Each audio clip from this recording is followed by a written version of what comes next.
She walked into the dealership wearing jeans and a simple white t-shirt, inquiring about a luxury car. The salesman looked her up and down with disdain. "I'm sorry, but I think you're in the wrong place," he sneered, gesturing toward the exit. "These vehicles start at $300,000. As other staff members snickered and customers stared, her face flushed with humiliation. She left without a word. The next morning, a gleaming Rolls-Royce Phantom pulled up outside the dealership. When the back door opened, the salesman's jaw dropped. He never saw it coming. The prestigious Boston luxury motors sparkled under the morning light. Glass walls showcased a fleet of exotic vehicles that most people would only dream of owning. Porsche, Bentley, Aston Martin, Ferrari, each more expensive than the last. Margaret Collins, Maggie to those who knew her, stepped through the doors, her brown ponytail bouncing slightly with each step. Her simple white t-shirt, well-worn jeans, and minimal makeup reflected a woman who valued practicality over presentation. At 35, she exuded a quiet confidence that came from knowing exactly who she was. What wasn't apparent from her modest appearance was that Maggie was the founder and driving force behind the Collins Foundation for Children with Disabilities, an organization that had transformed thousands of young lives. Years before meeting her now husband, she had built the foundation from nothing, pouring her heart and education in special needs development into creating real change. As she entered the showroom, her eyes immediately fell on a sleek midnight blue coupe, perfect for her sister's 40th birthday. Caroline had always dreamed of owning a luxury car, and after beating breast cancer last year, Maggie wanted to give her something truly special. She could easily afford it. Her foundation success and personal investments had made her comfortable in her own right, though few knew that. Across the showroom, Blake Thompson adjusted his blue tie and straightened his navy suit jacket. As sales manager, he prided himself on being able to spot serious buyers instantly.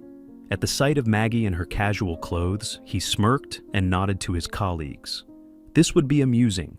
"Good morning," Maggie smiled at a young salesman named Daniel who approached her.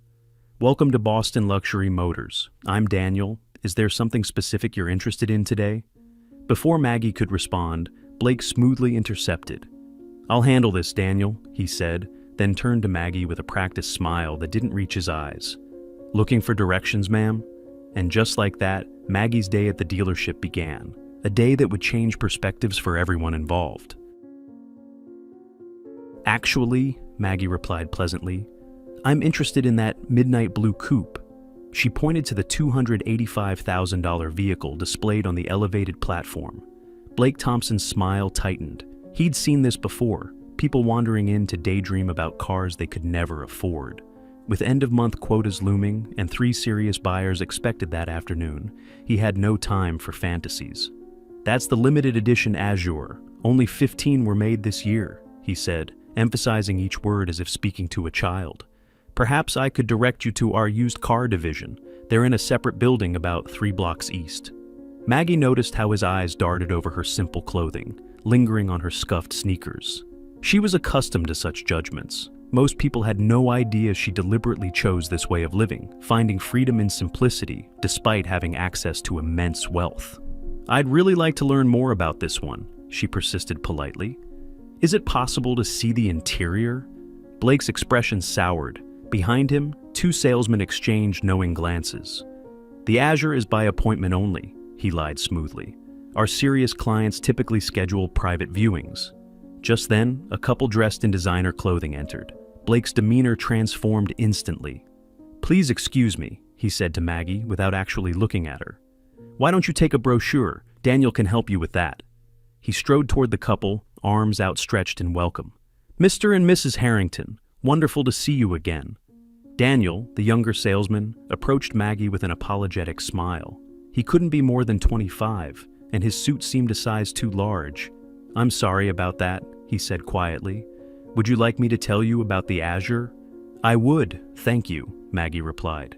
As Daniel enthusiastically described the vehicle's features, Maggie noticed Blake leading the well-dressed couple directly to the Azure. He opened the door with flourish, inviting Mrs. Harrington to sit inside. The same car he'd claimed was appointment only. "That's quite all right," Maggie assured the now uncomfortable Daniel. "I understand how these things work." Across the showroom, Blake was performing his well-rehearsed sales routine. This particular model has a waiting list of 8 months, but I've set aside one for special clients. Mrs. Harrington ran her hand along the leather interior. It's exquisite, but I'm not sure about the color. We could certainly discuss custom options, Blake assured her. Maggie approached quietly, standing just within earshot. "Excuse me," she said. "I was hoping to inquire about purchasing this model." Blake's face reddened. "As I mentioned earlier, this vehicle is being shown to these customers," he said, with barely contained irritation. "Perhaps you could come back another time, or, as I suggested, check our used car options." The couple looked uncomfortably between Blake and Maggie. "I'm specifically interested in this car," Maggie stated calmly. "For my sister's birthday next month." Blake stepped away from the Harringtons, lowering his voice. "Look, I understand people like to dream, but this is a place of business. That vehicle costs more than most homes. Now, I've been patient, but you're interrupting a legitimate sale." Several nearby customers had stopped to watch the uncomfortable exchange. Daniel hovered anxiously at the periphery. "I'm prepared to make a cash purchase today," Maggie said, maintaining her composure. That was when Blake's professional veneer completely cracked. He laughed, a short, harsh sound that echoed across the showroom floor. Several heads turned. "A cash purchase? Really?" His voice was louder now, designed to humiliate. "This isn't a yard sale. We're talking about $250,000. People who can afford these cars don't dress like..." He gestured dismissively at her outfit. "That..." Maggie felt her cheeks flush, not from embarrassment, but from a slow-building anger. Not for herself. She'd experienced such treatment before, but for anyone who had ever been judged by their appearance. "I believe my money is as good as anyone else's," she said quietly. Blake stepped closer, towering over her. "Let me be clear," he said, no longer bothering to hide his disdain. "You are wasting my time and embarrassing yourself. Either make an appointment for a serious discussion, dressed appropriately, or please leave the premises." The showroom had gone silent. The Harringtons had stepped away from the car, visibly uncomfortable. "Is there a problem here?" A newer voice joined the conversation, the dealership's owner, Richard Mason, attracted by the commotion. Blake straightened his tie. "No problem, sir. Just explaining to this lady that we operate by appointment for serious buyers." Richard Mason assessed the situation quickly, taking in Maggie's simple appearance and the watching crowd. His expression made it clear which side he was taking. "I see," he said. "Ms. Collins," Maggie supplied. "Margaret Collins." "Ms. Collins, perhaps there's been a misunderstanding. Our clientele typically, well, they understand the exclusivity of our vehicles." "I understand perfectly," Maggie replied, her voice steady despite the humiliation burning in her chest. "Your sales manager has made your policies quite clear." Blake stepped forward again, his voice dripping with condescension. "If you're genuinely interested, which I doubt, you can call for an appointment. But I'd suggest bringing proof of funds and dressing the part. These cars," he gestured around the showroom, "are for a certain class of people." A murmur rippled through the onlookers. Someone snickered. Maggie looked around at the judging faces, at Blake's smug expression, at the owner's tacit approval of his employees' behavior. She'd faced discrimination before, but rarely so blatantly, so publicly. "I see," she said simply. With dignity intact but spirits bruised, she turned and walked toward the exit. Behind her, she heard Blake's voice, not quite quiet enough. "Some people just don't know their place." As she pushed through the glass doors into the morning sunlight, Maggie pulled out her phone. The humiliation stung, but a small, resolute smile formed on her lips as she dialed. The Collins estate sat on 5 quiet acres outside Boston, its understated elegance revealing nothing of the billions behind its ownership. Alexander Collins preferred it that way. At 41, the tech visionary had revolutionized renewable energy storage technology, building a fortune while maintaining a deliberately low profile. When Maggie entered his home office, Alexander looked up from his desk, immediately setting aside his work. 15 years of marriage had taught him to read her expressions with precision. Something was wrong. "What happened?" he asked, moving around the desk to meet her. Maggie sank into a leather chair, the morning's events washing over her anew. "It was Educational, she said, with a wry smile that didn't reach her eyes. She recounted the experience at the dealership, the condescension, the humiliation, the blatant discrimination. As she spoke, Alexander's expression darkened, but he remained silent, giving her the space to process. "It's not about me," she concluded. "I have the privilege of walking away knowing the truth. But how many people get treated that way every day without the comfort of knowing they actually could afford what they're being denied?" Alexander nodded thoughtfully. In their years together, this was what had always moved him most about Maggie, her consistent concern for others even when she herself had been wronged. "So, what would you like to do about it?" he asked finally. "Part of me wants to do nothing," she admitted. "Just buy Caroline's gift elsewhere.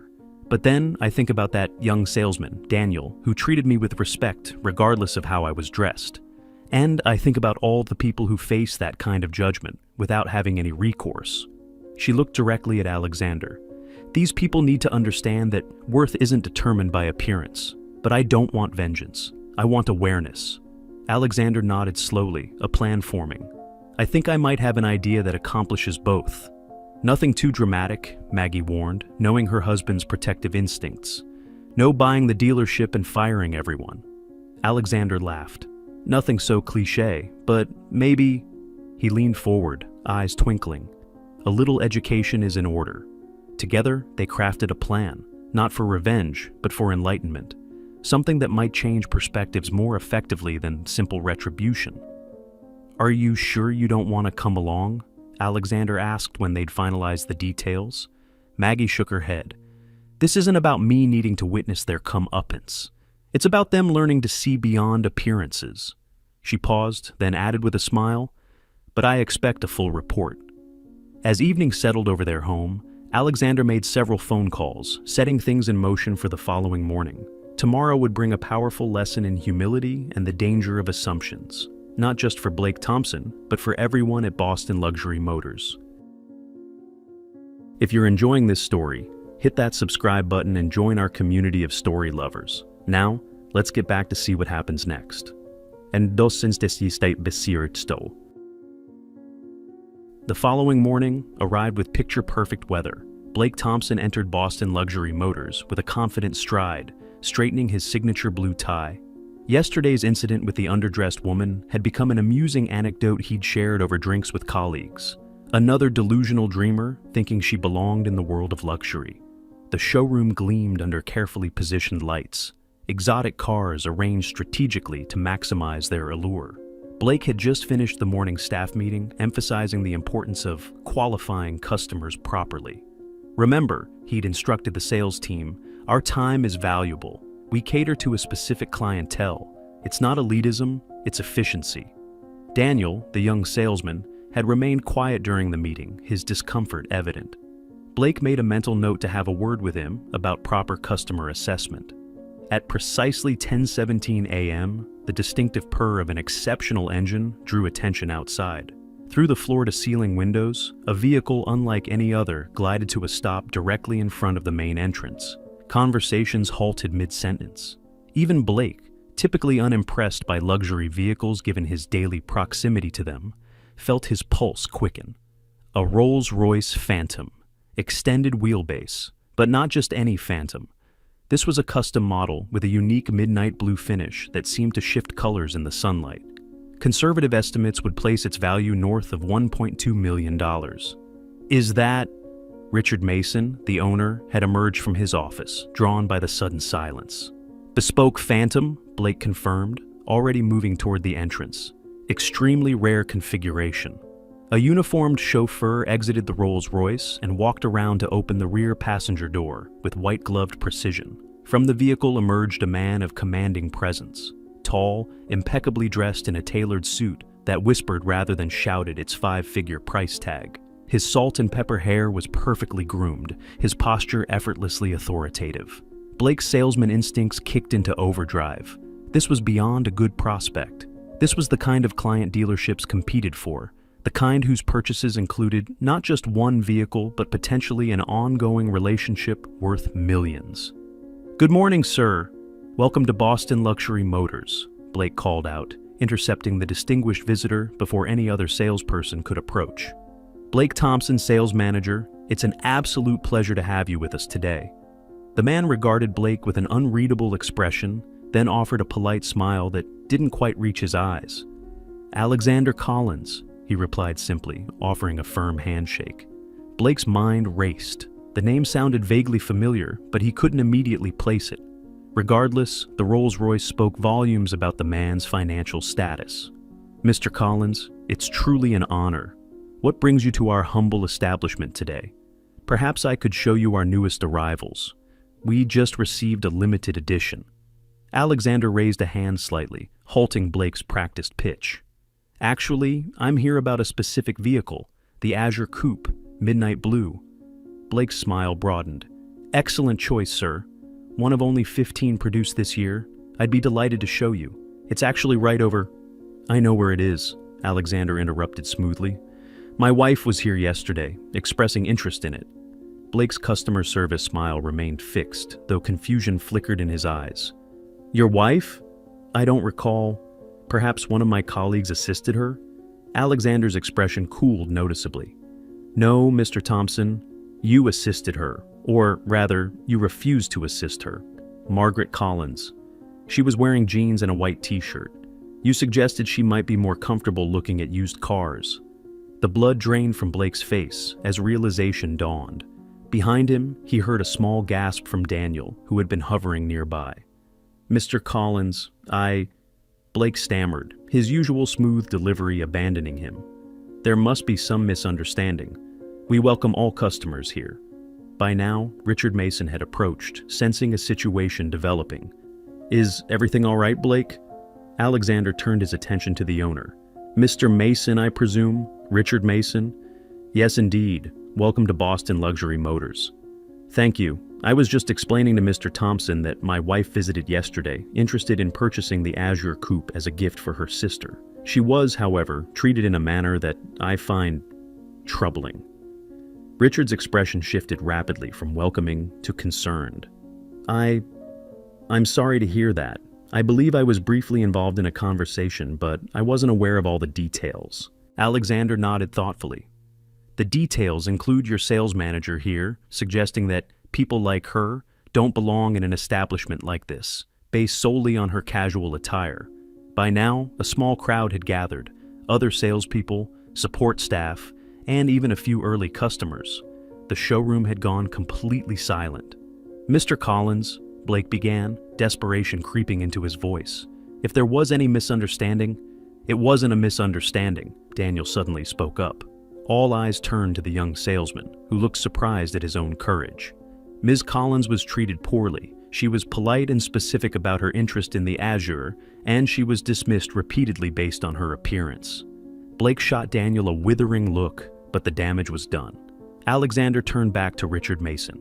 You know, it's interesting. My wife founded and runs the Collins Foundation for Children with Disabilities. It's been her life's work since before I met her. She's raised over $50 million for specialized medical equipment and educational programs. He paused, letting this sink in. Maggie chooses to dress simply because she believes in living modestly despite our means. She finds it keeps her connected to the families she helps. It's one of the countless reasons I love her. Richard Mason had gone pale. Mr. Collins, I assure you, this does not reflect the values of our dealership. We pride ourselves on... Actions speak louder than mission statements, Mr. Mason, Alexander interrupted firmly. Now, regarding the Azure, I'm not here to purchase just one vehicle. Blake perked up slightly at this, a glimmer of professional hope breaking through his distress. I was planning to purchase the Azure for my wife's sister, as Maggie intended, but I was also considering a fleet replacement for our corporate vehicles. 7 in total, and my personal collection could use updating as well. Mason's eyes widened. A sale of that magnitude would make their quarterly targets in a single transaction. However, Alexander continued, I find myself questioning whether this is the right establishment for such a significant investment. The silence in the showroom was absolute. Blake looked physically ill. Mr. Collins, Richard began desperately, I cannot apologize enough for this unfortunate incident. I assure you, this is not how we conduct business. Please, allow us to make this right. Alexander considered this for a moment. Perhaps there is a way forward, he said finally. But it would require more than just selling me cars. Anything, Richard assured him quickly. The Collins Foundation is hosting a benefit gala next month. We're raising funds for a new adaptive sports complex for children with physical disabilities. Blake, he turned to the mortified sales manager. I think your presence would be educational. Blake swallowed hard. Sir? Not as a guest, Alexander clarified. As a volunteer. The foundation is always looking for people to help with setup, to assist the children, to see firsthand the work being done. The implications were clear. This wasn't just about selling cars anymore. It was about learning a fundamental lesson in human value. Additionally, Alexander continued, addressing Richard Mason, the dealership might consider implementing a training program on unconscious bias. I know several excellent consultants. Richard nodded emphatically. Absolutely. We would welcome such an initiative. As for the vehicles, Alexander turned to Daniel, the young salesman who had spoken up. I'd like you to handle all the paperwork, starting with the Azure for my sister-in-law. Daniel's eyes widened. Me? Thank you, sir. I'd be honored. Good, Alexander said with finality. Now, shall we discuss the specifics of the corporate fleet? As they moved toward Mason's office, Alexander paused in front of the Azure, running his hand along its sleek contour. My wife has excellent taste, doesn't she? Behind them, Blake Thompson stood motionless, his perfect world fundamentally altered. The harsh truth had finally dawned on him. He had revealed his character not by how he treated those he thought important, but by how he treated those he believed were not. 1 month later, the Collins Foundation Benefit Gala transformed the Grand Boston Hotel into a celebration of possibility. Children with various disabilities and their families mingled with donors, medical professionals, and supporters. Near the entrance, Blake Thompson, dressed not in his usual sales attire, but in the event staff uniform, directed guests and assisted a young boy in a wheelchair. The past month had changed him profoundly. His volunteer work at the foundation had started as an obligation, the price of professional survival. But something unexpected had happened as he witnessed the challenges these children faced daily, and the dignity with which they met them. Across the room, Maggie Collins, elegant in a simple blue dress, approached him. Despite knowing who she was now, Blake was struck again by her lack of pretension. How are you finding the experience, Blake? She asked. He considered the question seriously. Humbling, he finally answered, and necessary. Maggie nodded. Thomas seems to have taken a liking to you, she observed, referring to the boy in the wheelchair. He's teaching me about adaptive basketball, Blake admitted. Apparently, I have terrible form. This drew a genuine laugh from Maggie. He's an honest coach. Blake's expression grew serious.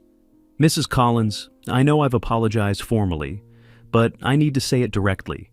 I'm truly sorry for how I treated you. There's no excuse.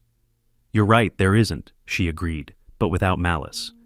The question is what you've learned. That worth isn't determined by appearance, position, or possessions, he said thoughtfully, and that everyone deserves respect until they prove otherwise, not the other way around. Good lessons, Maggie acknowledged. Expensive ones too, I imagine. Blake nodded ruefully, thinking of the substantial business the dealership had lost when Alexander Collins decided to purchase only the Azure and not the additional fleet. Worth every penny, he replied sincerely. Across the room, Alexander joined them, placing a gentle hand on his wife's shoulder. Blake was just sharing some of his insights, Maggie explained. Alexander nodded. I hear you've become quite involved with the adaptive sports program. Yes, sir. In fact, I've signed up to continue volunteering after my required period. He hesitated, then added, and I've been working with Mr. Mason on revamping our customer approach at the dealership. No more qualifying by appearance. I'm glad to hear it, Alexander said, then surprised Blake by adding, which reminds me, that corporate fleet I mentioned, we're still in the market. Perhaps you could handle that transaction? Daniel speaks highly of how you've been mentoring him. Blake's expression registered shock before settling into genuine gratitude. I would be honored, Mr. Collins, truly honored. Later that evening, as the event wound down, Blake watched Maggie and Alexander Collins working the room, not flaunting their wealth or influence, but connecting genuinely with each child and family. He reflected on how completely his perception had been transformed. A month ago, he would have dismissed someone like Maggie Collins based on her casual appearance. Now he understood that true value ran deeper than designer labels, luxury cars, or executive titles. As Blake helped Thomas back into his wheelchair after a photo session, the boy grinned up at him. "You know what, Mr. Blake? You're pretty cool for a grown-up." Blake smiled. "Coming from you, Thomas, that's the highest compliment I've received in a very long time." And he meant it. We all make judgments based on appearances, don't we? But as Blake Thompson discovered, looking beyond the surface can reveal extraordinary people and life-changing opportunities. If this story resonated with you, please hit that subscribe button and join our community of story lovers. We'd love to hear your thoughts in the comments below. Have you ever misjudged someone based on their appearance or been misjudged yourself? Your experiences might inspire others. And remember, the true measure of wealth has nothing to do with your bank account. It's about how you treat others when you think no one important is watching. See you in our next story, where another powerful lesson awaits.